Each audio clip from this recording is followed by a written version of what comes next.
Are you curious?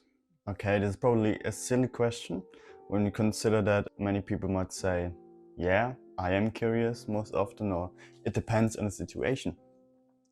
But today with this video, I want to show you how with curiosity, you can basically change your life, how you can learn better, how you can retain your memory better, how you can improve your cognitive functions and also your overall well-being.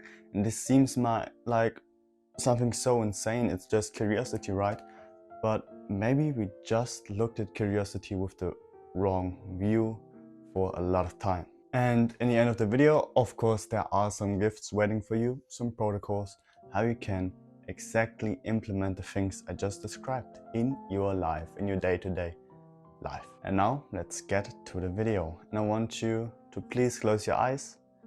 Might be a bit goofy, but just try it, okay? And I want you to imagine your brain. There's of course a lot going on. The neurons, the synapses, connections, electricity that flows through your brain, chemicals. And now please imagine your knowledge. How shall I imagine my knowledge, huh? That's a good question. Imagine some blue knots. There's this knot and it's your language, it's your ability to speak English.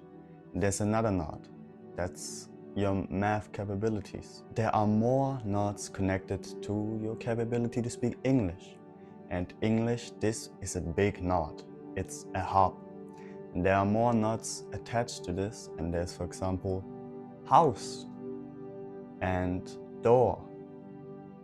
And between those knots, house and door, there are edges, and these are connections of these words. Okay, now I think you have it. You can open your eyes again. And I want to ask, how is knowledge developed? This is also a quite interesting question. And of course, I want to answer it. Knowledge can be obtained either through a passive state, where we listen to facts, where we simply see and collect information passively, not actively. And then of course actively is when we ask for things, when we specifically search for things that interest us, where we try to find answers onto questions. Knowledge is a network of ideas, and these ideas are connected through experience. Ideas, we can also say words, for example, or general information, topics that you like, topics in your head. And what is curiosity based on? Curiosity is based on exactly this: experience and discovering. Curiosity hence, or therefore, helps us to make these connections between ideas, between information topics, and to widen and to develop our own knowledge network. But more for this later. Now we must understand that curiosity is the motivation to gain information, just to gain information. It does not need to have any utility for one. But how does curiosity work? And there we have this wonderful framework which is called the PACE framework. And it's based on these 4 letters which stand for prediction error, P, A for appraisal, C for curiosity, and E for exploration. And I want to now dive into this. So it all starts with the prediction error, or the information gap. In novel situations, so in new situations, you go to a new restaurant, our brain tries to find patterns, tries to find as many information as possible to make the situation as comfortable for one. Now, for example, you go to a restaurant and you open the door, expecting that there are many people, but then there is no one. There happens to be a prediction error, because your expectations that there are many people is violated. An information gap hence occurs when we have a specific topic, like for example maths. You're good at maths, and then you're being asked a question and you have this answer to the question, but you're not 100% sure. Then you have information gap, because you're not 100% sure. You could also be wrong. This information gap. What does this mean? When we have a prediction error or information gap, And then we have uncertainty. We have uncertainty when our expectations are violated, and this comes with anxiety. Anxiety is being induced in our brain because we don't really know what will happen next. We don't have these patterns that we expect to have, these safety nets, so to say, because we like patterns, and when things happen in patterns, then we have more chance to see what would perhaps come next. And then we go to the next step, which is appraisal. We want to see, okay, now I have anxiety. I want to see, is the situation a threat? Could I handle the situation? When I'm out on the street and it's dark, and I hear sounds, is this a gunshot and I need to run away? Or is it a bonfire where I might have curiosity to go to it? And when we see, hey, I can handle the situation, this is not a threat, then I have curiosity, then I would go to the bonfire and, for example, meet new people. But for this, I need to have curiosity. And now that we have curiosity, then we have this state of uncertainty. I don't really know, okay, I hear sounds and I'm sure it's not a gunshot, but is it a bonfire? Is it something else? I want to know. Curiosity is the lack of something we want. In this case, it's information. This unpleasantness that we don't know what it is drives us and motivates us to go to exactly find out what it is that we don't know. And this happens to be exploration, which is the last letter in this framework. We want to find the answers to our questions that we don't know. And then I would see, hey, it's a bonfire, and I meet new people, or whatever. And after we are through these steps, we get a reward. Gotcha, doctor!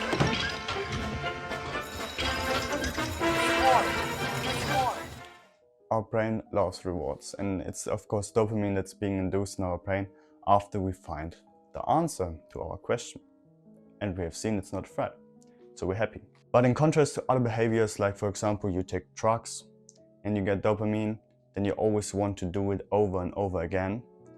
Curiosity works quite different, because when we find an answer to a question, we get the reward. But this question is being answered. It's done. There is no other answer, so meaning no more rewards. And it's sad. No rewards, man. So curiosity motivates us to ask more and more questions in order to get more and more rewards. This differentiates it. Because it's not the same thing that we overindulge in one behavior, but need to iterate, so to say. Because this is also really practical for us. Then, did you ever sit in school and the teacher taught you something that you were absolutely not interested in? You likely did not remember it, or did you? And then you sat next to your best friend and he or she told you about the latest tea or about the game update that is coming up, and you remember that? When we are interested in things, then our memory retention is way high, just because of dopamine and interest. In a study, there were actually the findings that the participants that had interest in the topic had, even after several weeks, when this knowledge was tested, had still the same memory retention as just after one day. So we can incorporate this into our daily learning. So when we're curious, to get back into this network thing, we can specifically decide what nodes do we want to create, which hubs and nodes do we want to create, and where do we want to make connections. And we can go into new things in uncertainty, pace, framework. I explained it, okay? But we can also say, what am I not interested in? Am I interested in reading this certain book? Or am I more interested in maths? Or am I not interested in maths or in this book? And when we are not interested, when we are not curious, then our connections slowly are being cut off, slowly get weaker. I want to make it practical for you. I want to show you how you can induce curiosity in someone else, theoretically and also a bit practically, if you use the gift that I'm going to give to you in the end. And it has been shown that when people close to us are interested in things, we tend to be also interested in these things. Then we tend to be curious, and we can change certain environments. We can change, for example, trivia questions and make them seen as more popular. Because the more popular something is, the more curious we tend to be. I sometimes find myself in searching, for example, on Reddit, and there are certain questions, and the more upvotes this question has, then I'm more likely to tap onto the question, even though there might be questions that I'm more interested in, but they don't have that many upvotes. Okay, there are exceptions. So there was also this hypothesis in the study, and it's, so to say, when we are being shown a question, then we iterate. How confident am I in knowing the answer to the question? Because this is considered also with the information gap. Then we see, are our expectations violated or not, which is also necessary to go further in curiosity. Then we see how much social value it has for us, and then how much general value it has for us. Let's make an example. So I talked with my friend about soccer, and he's quite confident in knowing a lot in football. And then I'm like, okay, what is the best team in the world? And he's quite confident that he knows this answer, but is not 100% sure. And so he has this information gap. Or his expectations are also somewhat violated because he thinks of himself as someone that knows quite a lot about football. And now I'm asking him this question, and I specify just based on facts and not on your subjective value.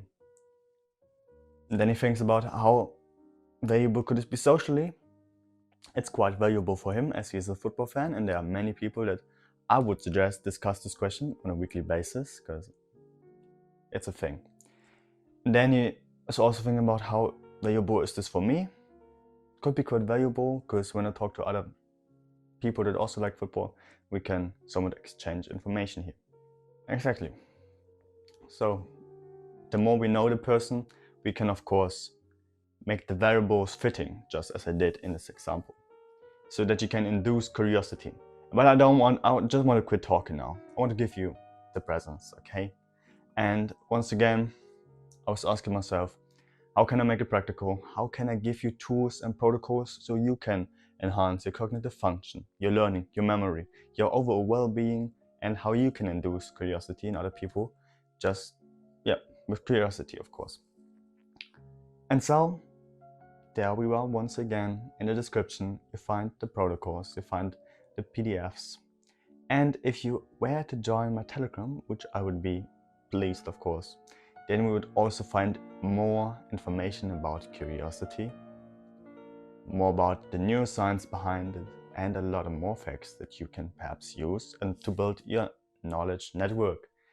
So consider it, and if you enjoyed today's video, please consider leaving a like and subscribe as well, and I hope you were curious.